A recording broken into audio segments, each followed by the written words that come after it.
खड़े थे और अचानक कहने लगे, मौलाना हमारी भी एक बात सुनो। मैंने कहा हजरत फरमाएं। कहने लगे, कब्रिस्तान गए तो एक बात याद आई। मैंने कहा हजरत फरमाएं। तो उन्होंने कहा था, जान दे देकर तुझे आबाद करते हैं, जान दे देकर तुझे आबाद करते हैं। अगला मिसरा था, जान दे देकर तुझे आबाद करते हैं, ऐ शहर खामोशा तेरी वीरानी नहीं जाती। ये इस तरह कुछ हजरत ने कहा था। तो ख्याल आया, वाकई बस्तियां वीरान हो रही हैं और कब्रिस्तान आबाद होते जा रहे हैं, और बस्तियों की तरह ठीक हमारे दिल भी वीरान हो रहे हैं। हम अपनी नाकामियों की जिम्मेदारी किसी और के सर पे डाल देते हैं। बहुत आसान होता है कोई भी खता करके, गलती करके ये कह के गुजर जाना कि ये उसकी वजह से हो गया।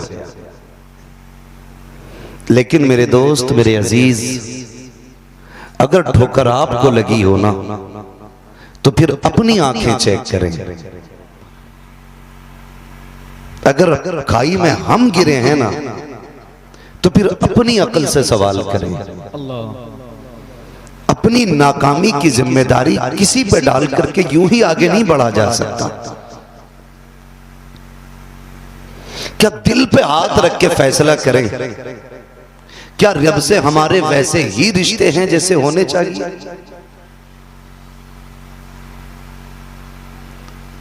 हमारे दिल में अपने रब का वही प्यार है जो होना चाहिए? अगर ये दूरियां हैं तो फिर क्यों हैं? हम तो एक बात जानते हैं, इश्क की तारीफ जब पढ़ी तो समझ में बात आई कि हमारे दावे झूठे हैं। इश्क की तारीफ है, अल इश्क हुवा नारुन फिल कुलूब तुहरिकु मा सिवल महबूब। इश्क वो आग होती है जो महबूब के अलावा हर चीज को जला के खाक कर देती है। मैं अभी हाथ उठवाऊं या कोई मुझसे भी हाथ उठवाए तो शायद रब की मोहब्बत पे मैं हाथ उठा दूं, आप भी उठा दें। लेकिन खुद से हम पूछें, क्या हमारे दावे सच्चे? क्या हम जो ये कह रहे हैं हमारा रब से प्यार सच्चा है, क्या हम यहां ठीक है? मैं एक बात मुझे याद आई, ये हमारा रब से रिश्ता तो बहुत मजबूत है। खालिक और मखलूक के रिश्ते से बड़ा कौन सा रिश्ता होगा? आबिद और माबूद के रिश्ते से बड़ा कौन सा रिश्ता होगा? बहुत बड़ा रिश्ता हमारा है, लेकिन इस रिश्ते के बीच में कुछ दीवारें आके खड़ी हो गई। बहुत गौर से मेरी बातें सुनने की कोशिश करें। कुछ दीवारें आके खड़ी हो गई, या तो वो रस्मों की दीवारें हों या हालात की दीवारें हों, और या फिर मौलाना दौर ही ऐसा आ गया है। याद रखिएगा, कोई हाल, कोई दौर और कोई मजबूरी ऐसी नहीं होनी चाहिए जो हमें हमारे रब से दूर करे। शुक्र अल्लाह का, हम वलियों को मानते हैं। मानते हैं कि नहीं? मानते हैं। अगर जाग रहे हो तो बोले, मानते हैं कि नहीं मानते? क्यों? उनके 8 हाथ पैर हैं, 4 आंखें हैं, 2 सर हैं? नहीं ना, सिर्फ इसलिए मानते हैं कि उन्हें रब को मनाने का तरीका आया करता है। उन्हें रब को मनाने का तरीका आता है। हमने भी कहा मालिक बेटा दे, आपने भी कहा मालिक बेटा दे, लेकिन लगा के दुआएं मकबूल नहीं हुई। किसी अल्लाह वाले की चौखट पे गए, कहा आप दुआ करें अल्लाह बेटा दे दे। उन्होंने मुस्कुरा के कहा, जा रब तुझे बेटा देगा। फिर साल गुजरा, रब ने बेटे की खुशखबरी अता फरमा दी। ये होता क्या है? सच ये है कि इन्हें रब को मनाना आता है, हमें रब को मनाना नहीं आता। अल्लाह, या तो वो हमारी मानता की नहीं, या वो हमें मनाना नहीं आता। कभी ये मत कहना वो सुनता ही नहीं, खुदा की कसम वो सब की सुनता है। वो तो कुरान में ऐलान करता है, हम तो इंसान की रगे जान से भी ज्यादा करीब हैं। जब तुम पुकारते हो हम जवाब भी देते हैं। कभी ये मत कहना वो सुनता नहीं, वो सुनता सबकी है। कबूल किसकी करनी है ये फैसला वही करेगा। मेरे अजीज, बहुत दूरियां हो गई, बहुत फासले हो गए। कभी खुद से सवाल करें खड़े होके आईने के आगे, क्या हम ही हैं वो जिन्हें हुजूर ने अपनी उम्मत में शामिल किया? क्या हम ही हैं वो जिनके लिए हमारा नबी रातों रात सजदों में सर रख के रोता रखा? मुझे बताएं, जब हराम के लुत्फ़े मुंह के करीब आए ना, एक बार सोच लिया करो, मेरे नबी ने पेट से पत्थर बांधे लेकिन कभी हराम को हाथ नहीं लगाया।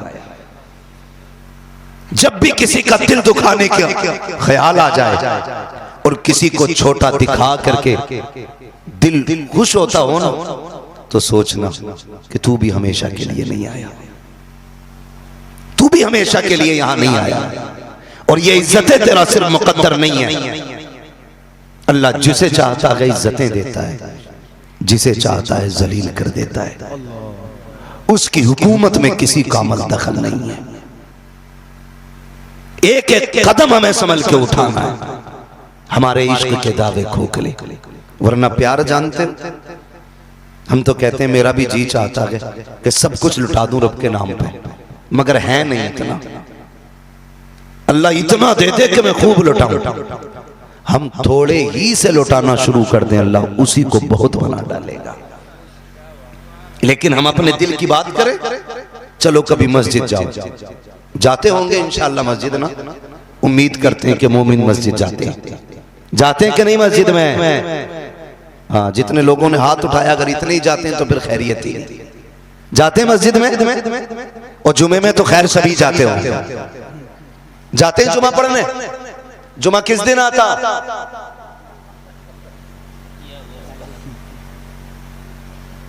किस दिन आता है जुमा?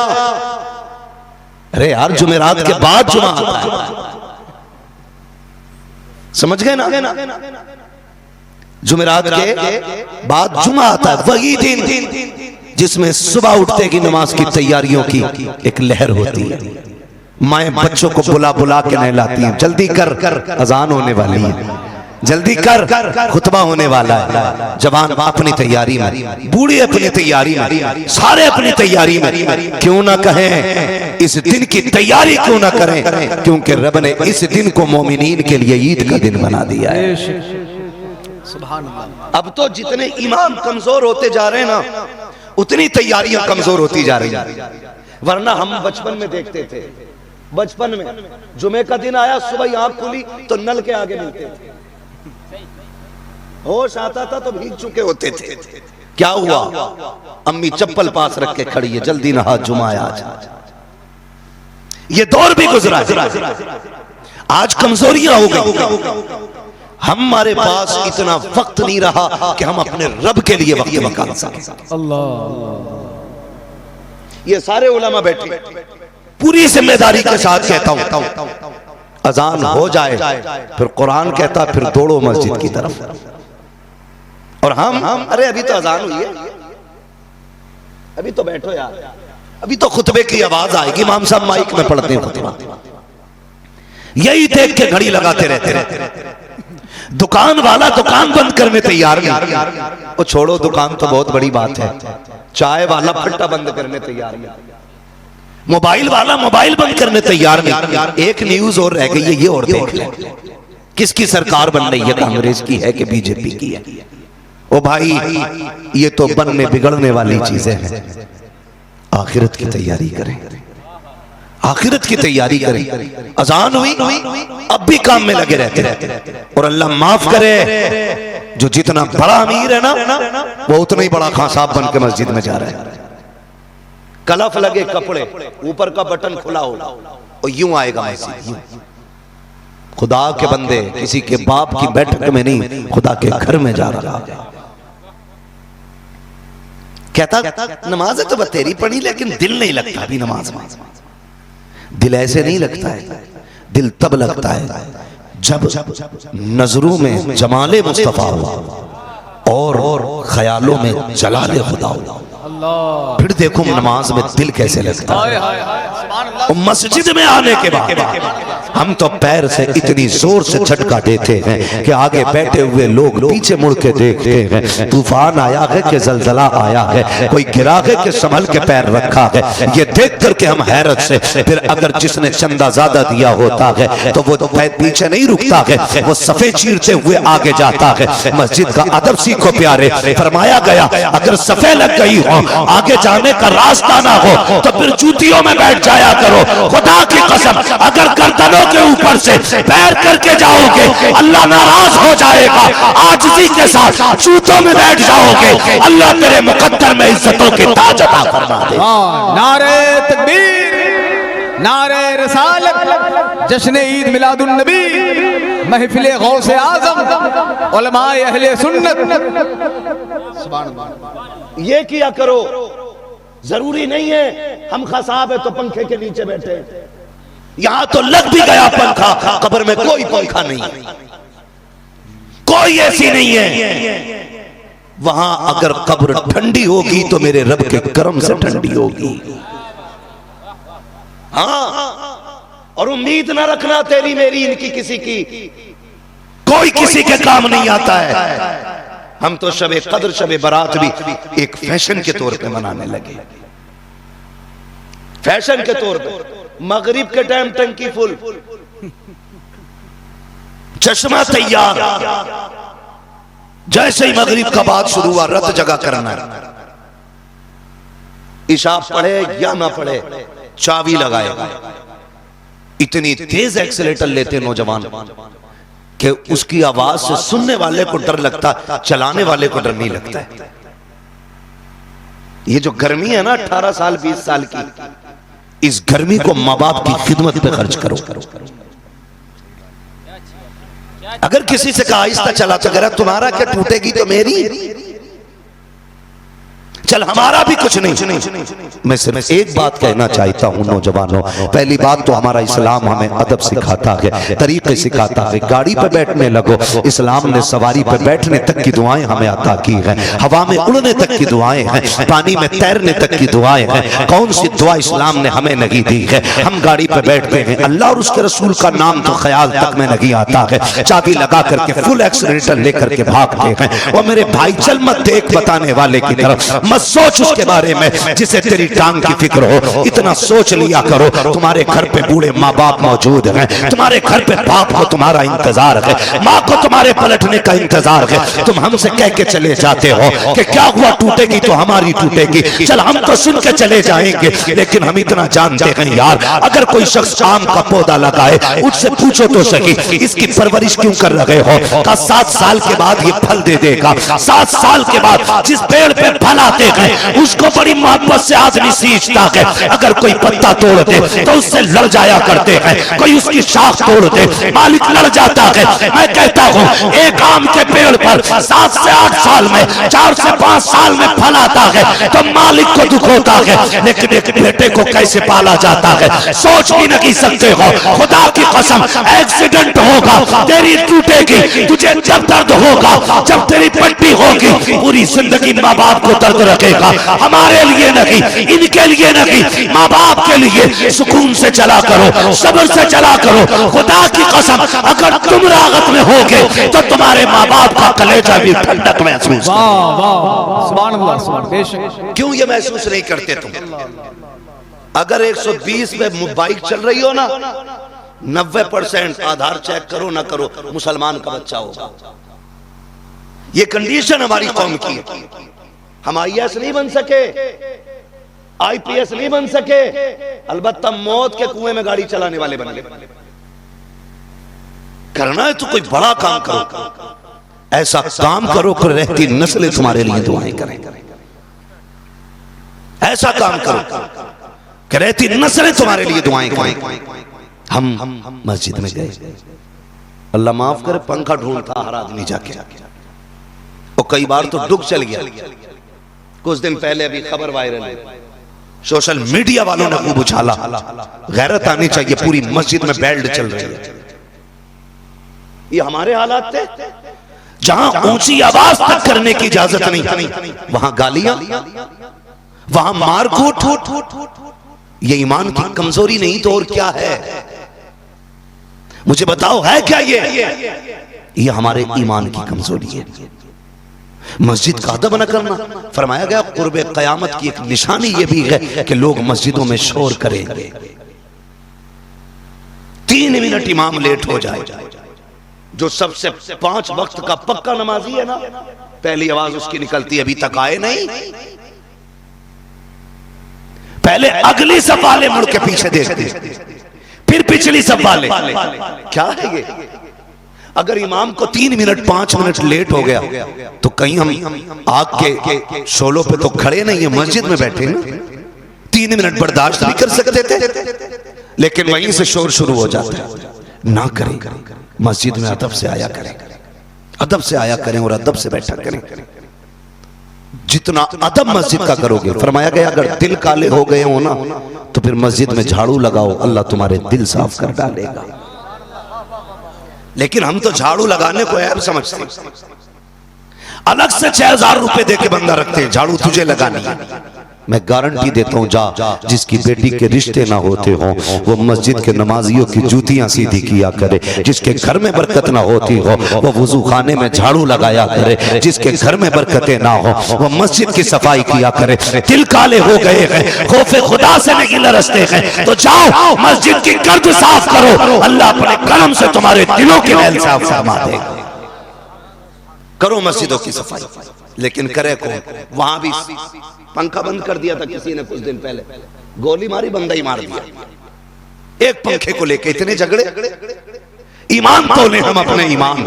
यूं तो सैयद भी हो, मिर्जा भी हो, अफगान भी हो, तुम सभी कुछ हो, बताओ कि मुसलमान भी हो।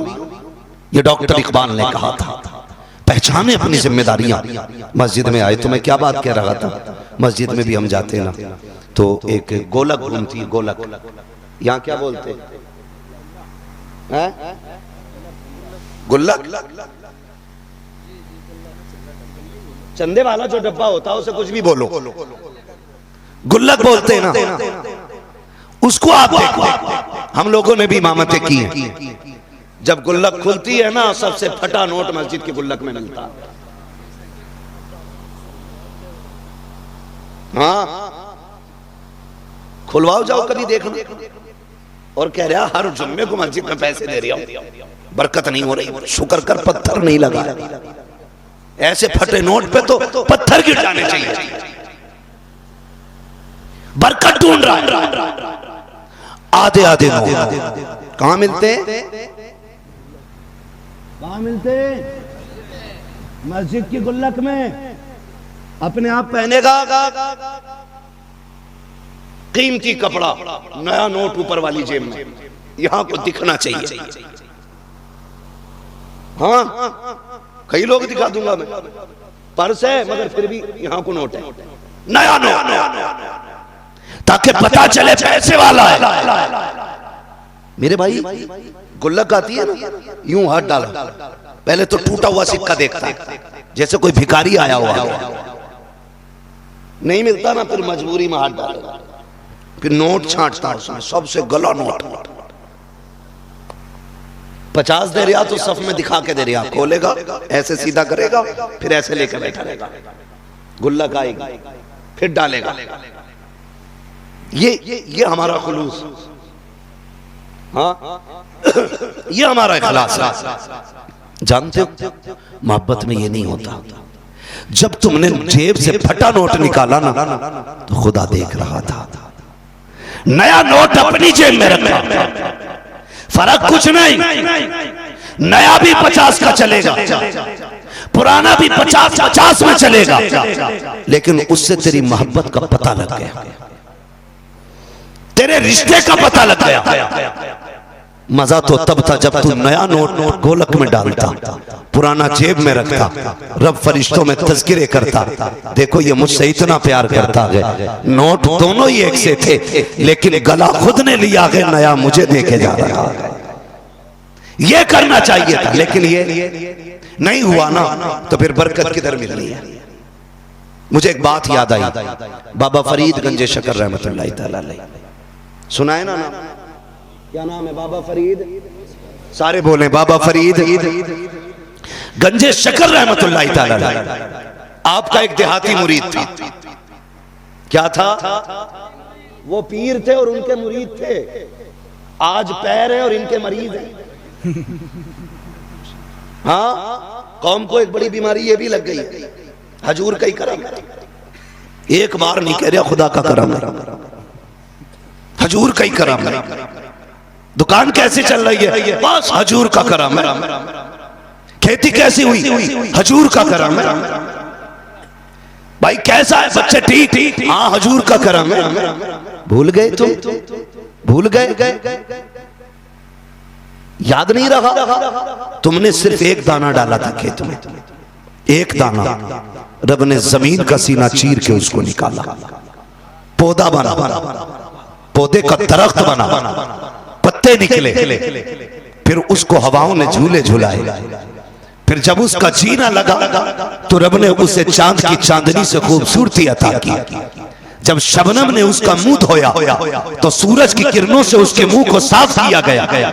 और ये एक दिन नहीं, 4 महीने तक मुसलसल निजाम चलता रहा।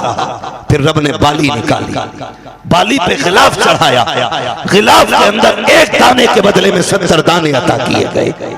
और 70 दाने भी इतनी सेफ्टी के साथ कि तुम 500 का नोट उतना संभाल के नहीं रखते जितना रब ने गेहूं का एक दाना संभाल के रखा है। तुम 50,000 की गड्डियां उतनी संभाल के नहीं रखते हो जितना रब ने चावल को धान के कबर के अंदर पैक किया है। 1000 बारिशें आके चली जाएं लेकिन चावल तक पानी नहीं पहुंचता है। 1000 तूफान आके चले जाएं लेकिन गेहूं का कबर इतना मजबूत है कि उसके अंदर पानी नहीं पहुंचता है। मुझे बता तो सकी ये हिफाजतें किसने दी थी? ये बरकतें किसने दी थी? जब फसल अच्छी होती है तो कहते हो मैंने दवा अच्छी डाली थी, पीर के पास से डोरी लेके आया था, उसने पानी पड़ के दिया था, तब खेती अच्छी हुई है। जब तूफान में आके खेती मारी जाती है कहते हो हालात ने मार डाला है, मौसम ने मार दिया है। और तुम्हें खुदा का वास्ता नुकसानात को सिर्फ खुदा की तरफ करते हो, बरकतों को पीरों की तरफ करते हो।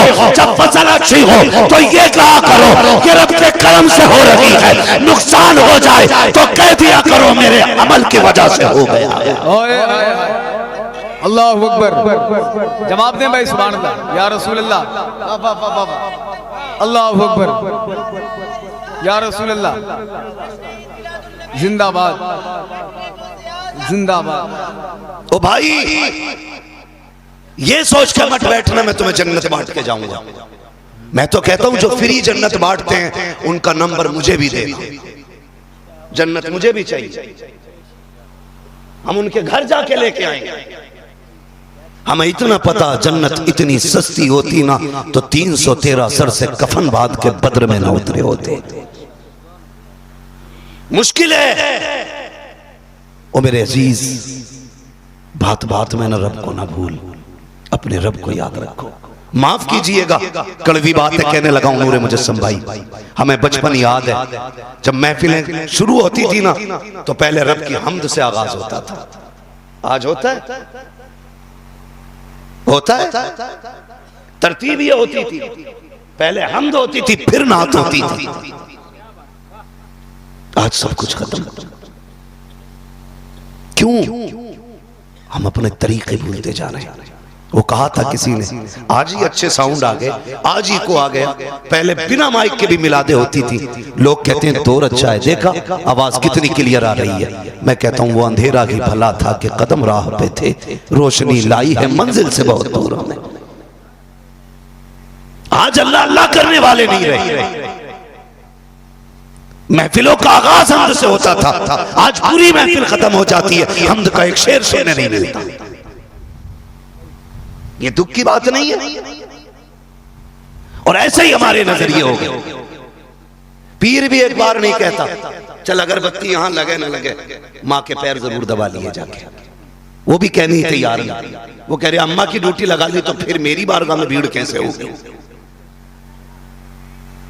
हाँ, यहां भीड़ कैसे होगी, बस नहीं चलता, वरना ये बीजेपी की तरह 50-50 रुपए में लोग लाके भीड़ करें।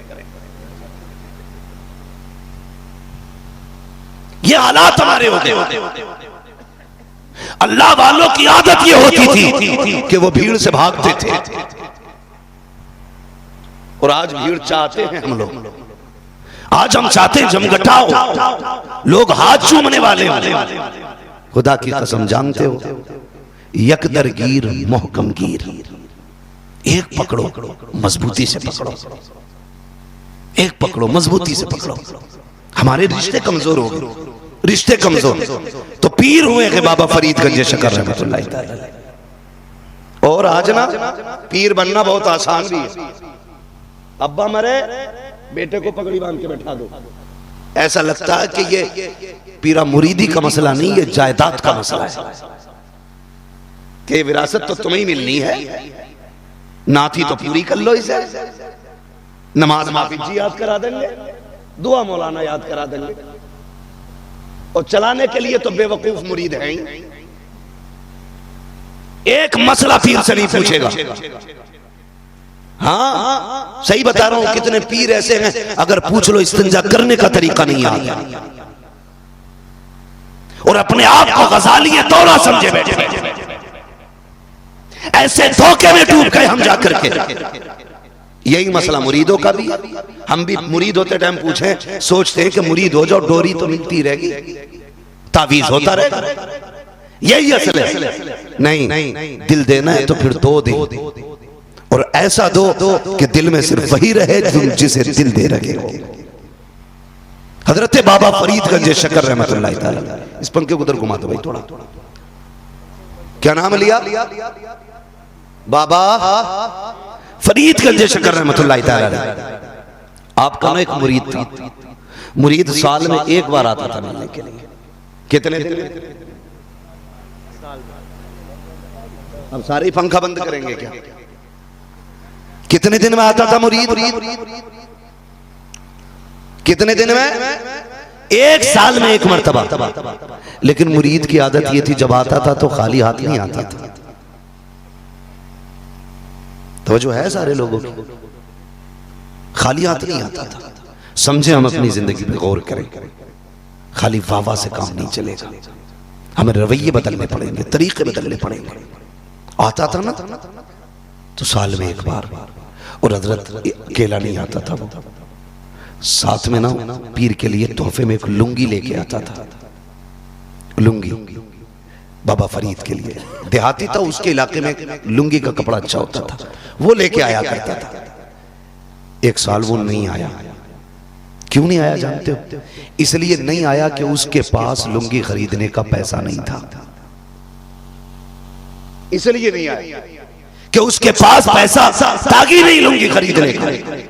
उसने एक साल बहुत मेहनत की, बहुत मेहनत की। दूसरे साल में उसने 2 लुंगी खरीदी, एक पिछले साल की और एक मौजूदा साल की। अब के साल 2 लुंगी लेकर के पीर की बारगाह में गया और जाके सलाम किया। सलाम करने के बाद ना हुजूर ये तोहफा लाया, तोहफा लाया। पीर साहब के जुमले सुने, कहने लगे यार पिछले साल क्यों नहीं आए थे? कहा हुजूर आप तो जानते ही गरीब हूं मैं, और लुंगी खरीदने के पैसे नहीं थे, इसलिए मैं पिछले साल आया ही नहीं। तो आपने ना लुंगियां ली और लेने के बाद दोनों एक जगह रखी और उनमें आग लगा दी। क्या किया? बोले जरा, समझ रहे हैं ना क्या किया? आग लगा दी। जब आग लगाई मुरीद तड़प गया, सरकार क्या पसंद नहीं आई। हजरत मैं तो इस बार बहुत अच्छी लेके आया था, सरकार बताए ना क्या आपको इसका रंग अच्छा नहीं लगा या कपड़ा अच्छा नहीं लगा, सरकार इसमें आग क्यों लगा दी आपने? अल्लाह अकबर। बाबा फरीद गंज शकर की आंख में आंसू आ जाते हैं, कहते हैं यार तुझे पता है 1 साल तेरी जुदाई में कैसे कटा है, तेरी 1 साल तक इंतजार किया मैंने, जब तुझे आना था तू नहीं आया, फिर उसके बाद तेरी दूरी का दर्द इतना बढ़ गया कि इतनी मुश्किल से ये वक्त कटा है, और तूने ये बताया कि ये लुंगी नहीं खरीद पाया इसलिए तू नहीं आ पाया था। उसने कहा यार मैं आज कानून बना रखा हूँ, इस लुंगी की वजह से तू 2 साल के बाद आया है, मैं ये कहता हूँ उस चीज को आग लगा दो जो यार को यार से जुदा कर दे। मैं कहना चाहता हूँ जो चीज उम्मत को मुस्तफा से जुदा कर दे उसे भी आग लगा दो, जो बंदे को खुदा से जुदा कर दे उसे भी आग लगा दो। वो काम करो जिससे खुदा भी राजी हो जाए, मुस्तफा भी राजी हो जाए। नारे तकबीर, नारे रिसालत, जश्न ईद मिलादुन नबी, जश्न ईद मौलूदुन नबी, मसलके आला हजरत। तो ये हमारे बीच बहुत सारी चीजें आ गई। एक बात कही जाती है क्या करें मजबूरी, ये दौर ऐसा है, दौर को बदनाम करते हैं। हम लोग कहते हैं क्या करें मजबूरी हमारी, वक्त ही ऐसा चल रहा है, नहीं कर सकते। वो कहते हैं मौलाना हालात के साथ चलो वरना नहीं रह पाओगे दुनिया में। मैंने कहा तुझे पता नहीं है, हुजूर के गुलाम वक्त के साथ नहीं चलते, वक्त हुजूर के गुलामों के साथ चला करता है। हाँ, अगर वक्त बिगड़ेगा तो क्या आप सच भी नहीं कहोगे? वक्त बदलेगा तो क्या आप हक भी नहीं कहोगे? वक्त कोई भी हो, बुरे से बुरा वक्त भी उस वक्त से ज्यादा बुरा नहीं हो सकता जब सिर्फ 39 ने कलमा पढ़ा था। 40वें की बारी थी, उससे बुरा वक्त कब आएगा? क्या ताइफ से भी बुरा वक्त है ये? क्या करबला वालों से ज्यादा खतरनाक वक्त ये है? अभी हमारे गरिबान नहीं पकड़े गए, अभी हमें जेलों में नहीं डाला गया, अभी बच्चे नहीं मारे गए, फिर भी लोग कहते हैं थोड़ा डर के रहो, थोड़ा दब के रहो। खुदा की कसम खा के कहते हैं हम हर मामले में समझौता करने तैयार हैं, लेकिन जब बात अल्लाह और उसके रसूल और उसके दीन की आएगी, ना हम हालात से डरते हैं ना वक्त के फिरौन से डरते हैं। खुदा की कसम हम दीन के लिए जान भी दे सकते हैं, खानदान भी दे सकते हैं। यही सच है, यही सच है। हाँ, ओ मेरे भाई, हालात रवैये अपने अच्छे करो, अपने अच्छे करो, अपने आप को बदलो। क्या दौर मुश्किल नहीं है तुम्हारे लिए? है ना? लेकिन कितना भी मुश्किल हो जाए हमें डर नहीं लगता, हमें डर नहीं लगता। हमने पहले भी खुल के कहा था और फिर कह रहे हैं, खुदा की कसम मुसलमान तुम्हारी खैरात पे नहीं, मुसलमान अजमेर वाले की खैरात पे पल रहा है। तुम जितना चाहो मुश्किलें खड़ी कर दो, मुसलमानों की पेंशन बंद, मुसलमानों की नौकरियां खत्म, मुसलमानों का जो भी आरक्षण था खत्म, सब कुछ कर लो, फर्क नहीं पड़ेगा। हम पंचर वाले कहे जाते हैं ना, शुक्र है पंचर वाले हलाल की खाते हैं, हराम की नहीं खाया करते हैं। हाँ, अब्दुल्ला पंचर वाला, और अब्दुल्ला खुदा की कसम अब्दुल्ला से प्यारा नाम ही कोई नहीं। हमें कहो तो अब्दुल्ला, ताकि पता चले कि हम रब के बंदे हैं, इब्लीस के बंदे नहीं हैं।